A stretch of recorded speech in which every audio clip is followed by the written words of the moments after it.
Guys, good morning po. Ito po yung tinanim ko na spring onions. Hindi po dumadami kasi tuwing walang stock dito po kumukuha. So, ayan. At ito naman yung okra. Gilipat ko yung tigta tatlo kasi hindi magandang tubok pagka tatlo o dalawa. Yan po yung kamatis. Ayan. Ito na po. So guys, yung matataba kong sitaw po, ayan nangyari. Hinarvest po ng kambing. Kinain po talaga ng kambing.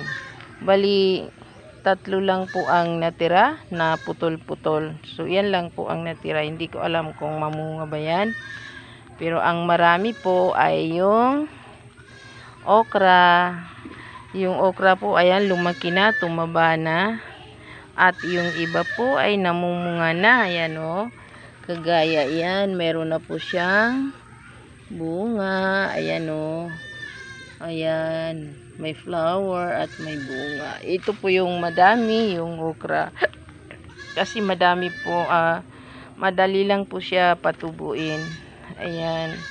Yung mga yung alugbati, ayan, tumutubo na rin pero konti pa lang. Yung talbos ng kamuti, ayan, naka-harvest na po ako dito isang beses para po lalong dumami. So, ayan, at ito po yung tanglad. Ito, isa lang po ang nabuhay kasi po medyo swampy po ang lupa, kaya siguro ayaw niya.